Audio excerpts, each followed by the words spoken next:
Nama saya Munawar Holil ya. Banyakan orang taunya Kang Mumu. Tetapi khusus untuk Pak Hari, beliau tidak memanggil saya Kang Mumu atau Mumu, enggak gitu ya. Mhm. Jadi, saya pertama kali mengenal, Prof. Hari Murti Tridelaksana itu, saya ingat betul ya, awal September tahun 1997. Waktu itu, saya diajak oleh almarhum Profesor Ayat Rohaidi untuk menemui Profesor Hari Murti ya. Jadi saya ingat almarhum Prof. Ayat mengatakan, "Nanti ya minggu depan kita bertemu dengan Prof. Hari Murti di lantai 3 ruang, Pusat Leksikologi dan Leksikografi." Dulu namanya masih Fakultas Sastra ya, Fakultas Sastra UI ya, kemudian sekarang jadi Fakultas Ilmu Pengetahuan Budaya. Nah, itu awal September, jadi saya diajak, menemui beliau, menemui Pak Hari, tapi waktu itu saya hanya diberitahu, pagi ya, sekitar pukul 9 pagi, awal September 1997. Jadi, saya pernah menceritakan ini sebenarnya secara tertulis ya.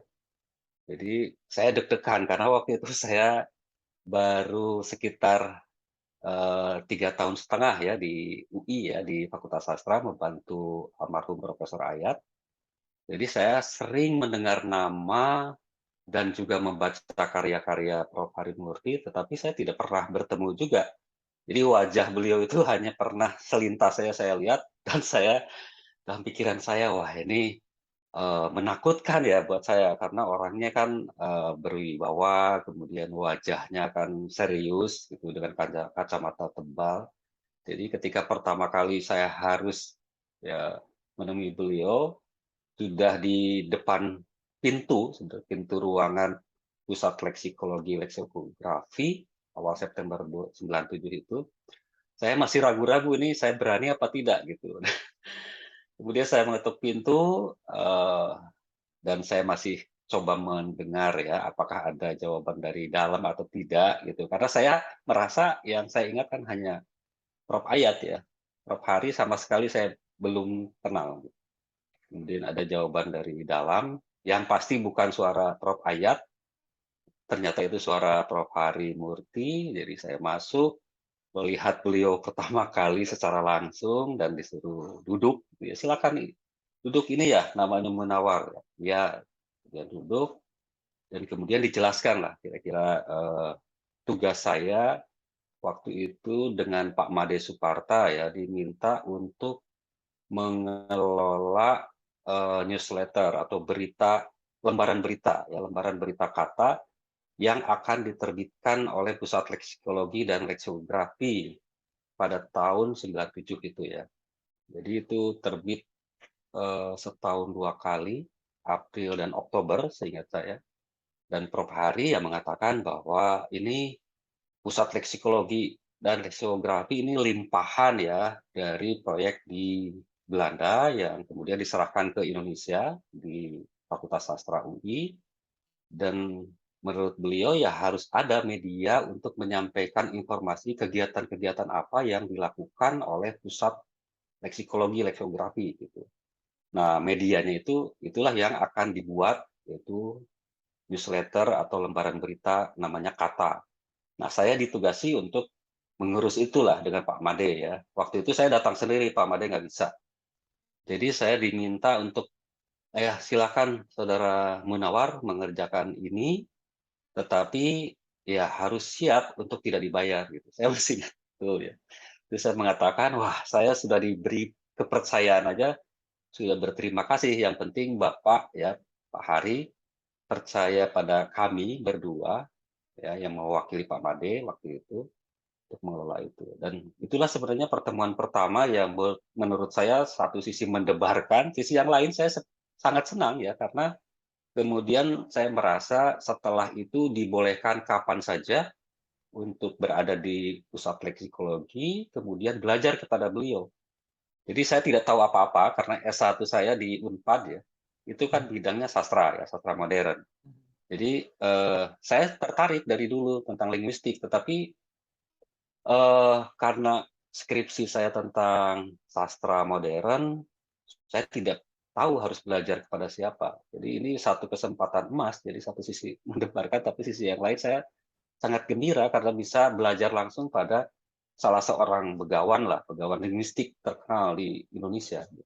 Dan Iya. setelah itu ya memang saya merasa banyak waktu untuk ngobrol, untuk bertanya tentang banyak hal, terutama soal penyusunan kamus, tentang linguistik, gitu, dan sebagainya. Dan itu beliau ya, Pak Hari, selalu bersedia untuk ditanya ya, Mhm. berbagai hal. Dan beliau juga sering menanyakan terutama perkembangan, kata ya, newsletter kata tuh bagaimana persiapannya, apa yang kurang, dan seterusnya.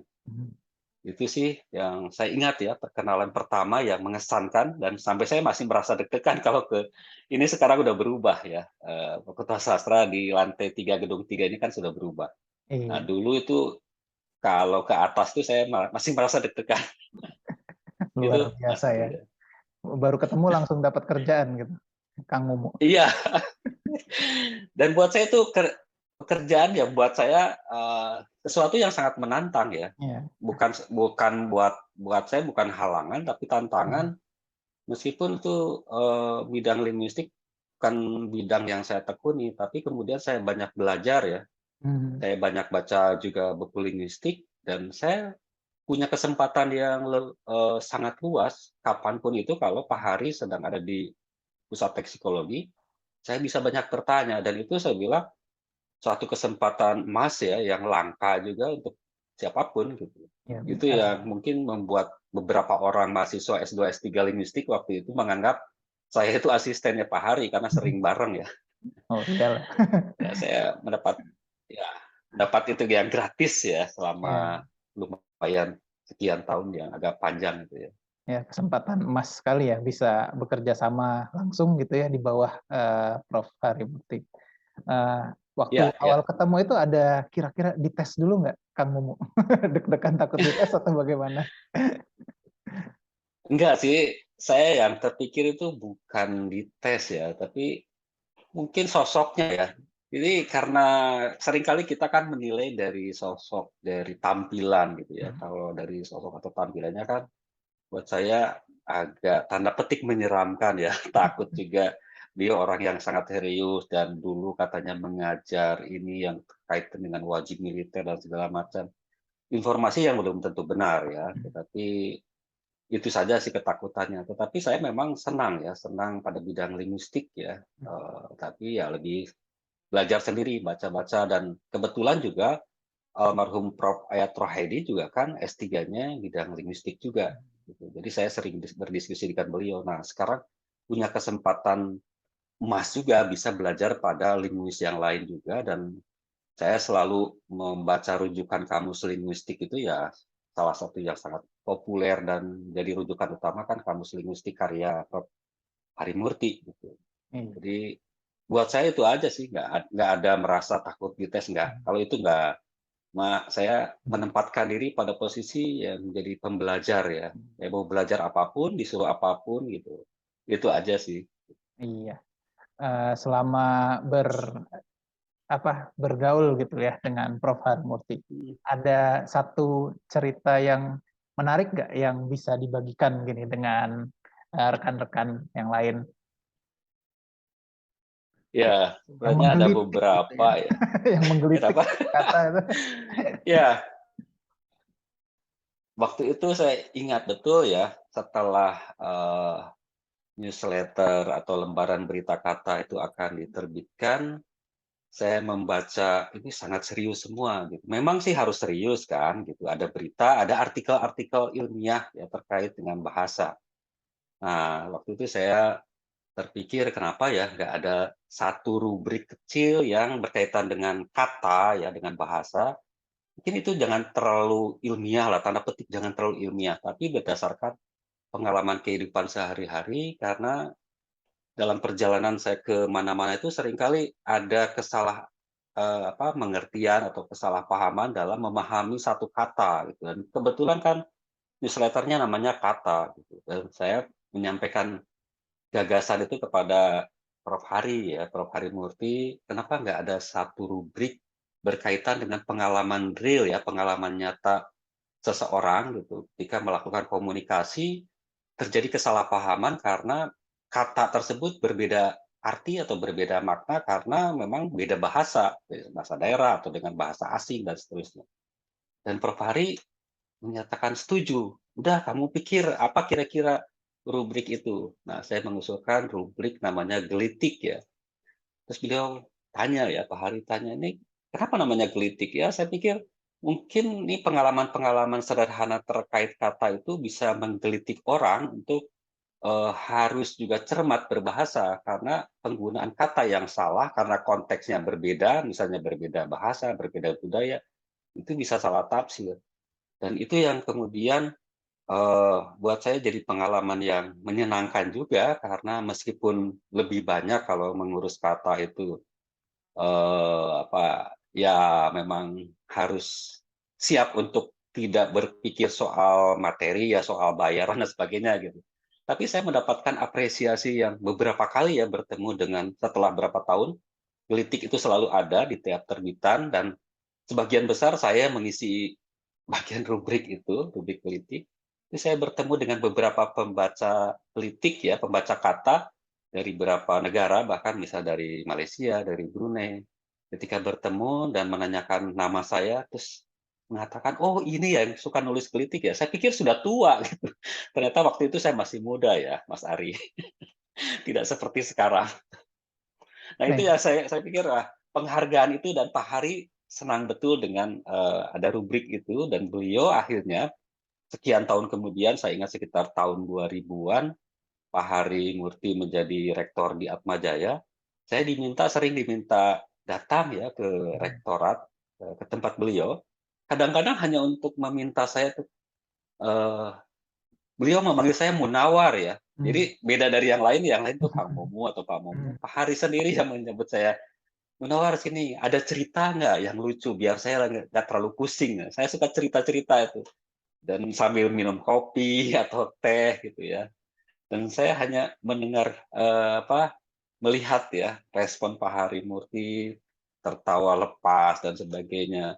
Saya juga tidak mengerti, apakah karena saya lucu atau mhm. ceritanya lucu atau memang Pak Hari mengapresiasi saya aja dan itu buat saya selalu ingat ya, itu sesuatu yang menyenangkan karena bisa, ya direspon dengan baik, diapresiasi dengan baik oleh Pak Hari Murti gitu.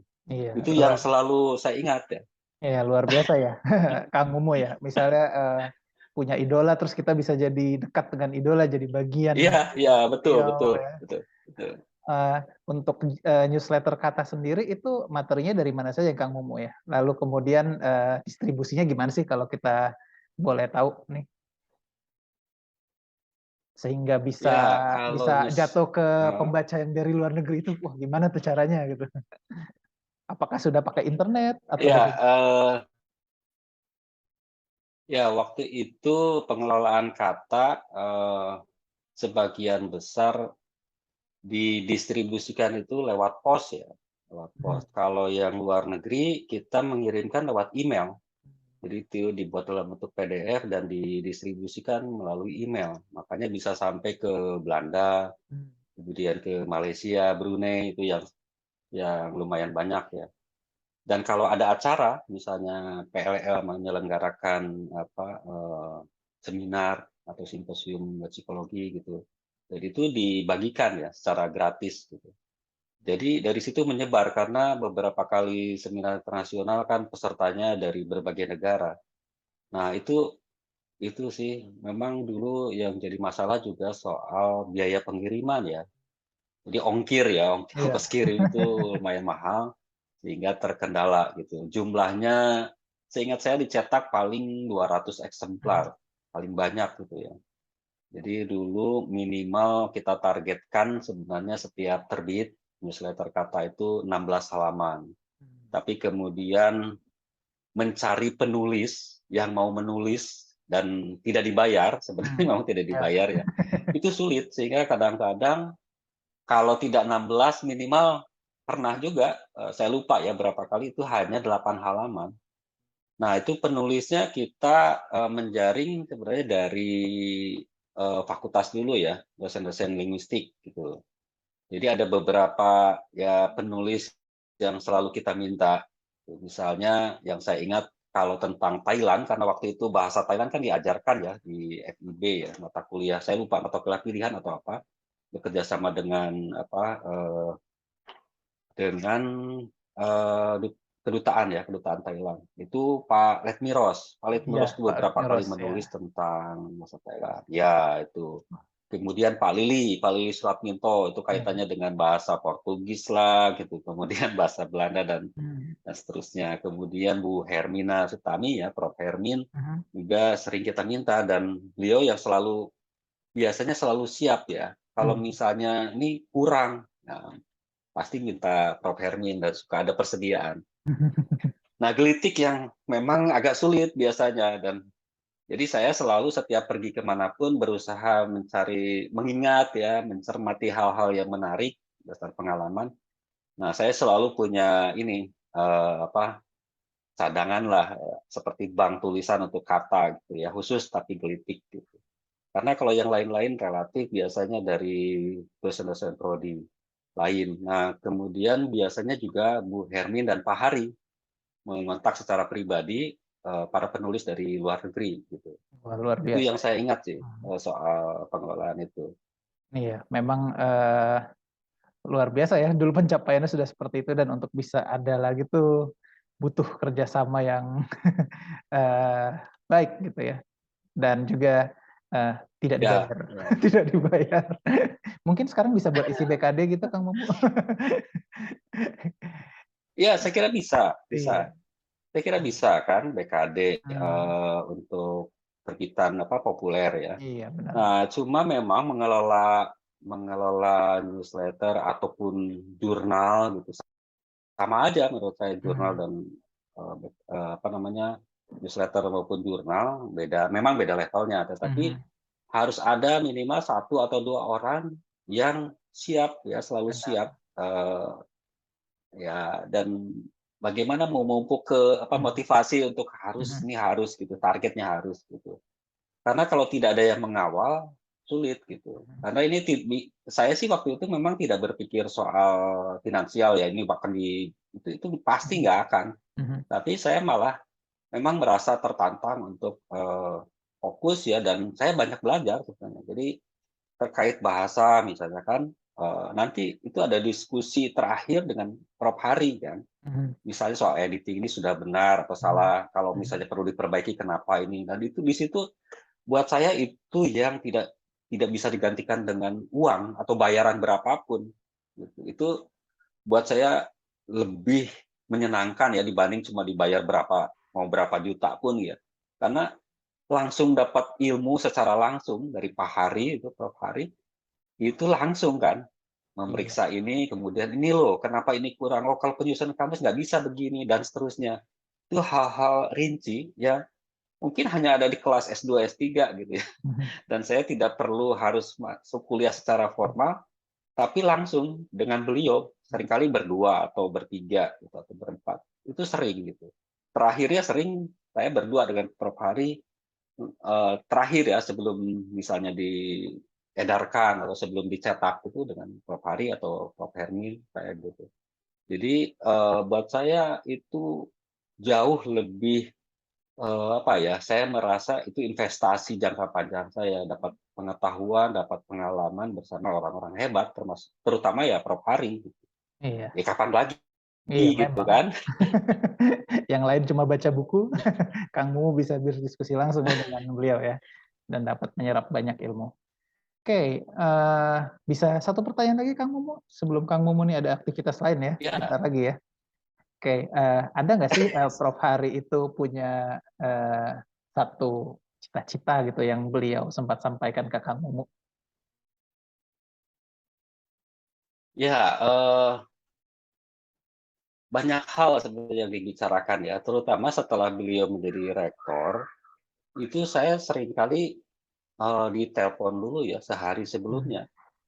Misalnya, "Munawar," ya, beliau selalu mengatakan, Mhm. "Munawar, punya waktu nggak, bisa datang ke tempat saya?" Dan kami berdiskusi, saya merasa ya, Beliau bisa ya, tidak itu kan saya bukan siapa-siapa, saya baru S1 gitu, ya jauh lah dengan beliau, tetapi beliau seru, eee, men apa ya, membicarakan banyak hal, kemudian juga menceritakan mimpi-mimpinya lah ya.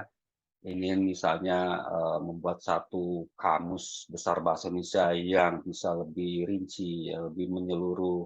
Karena kan bahasa selalu berkembang dan perkembangan bahasa ya, penggunaan bahasa itu tidak diiringi dengan misalnya penyusunan kamus yang terus direvisi, misalnya Kamus Besar Bahasa Indonesia lah, taruh Mhm, misalnya ya. mhm, mhm. Kemudian juga, soal penelitian-penelitian yang berbasis pada sumber primer ya, misalnya, karena Pak Hari tahu bahwa saya juga, waktu itu mau melanjutkan studi dan, sempat juga setelah S2 ya, bidang naskah, beliau berharap juga ada banyak linguis ya, linguis, para peneliti linguistik yang juga memanfaatkan hasil-hasil, analisis para filolog.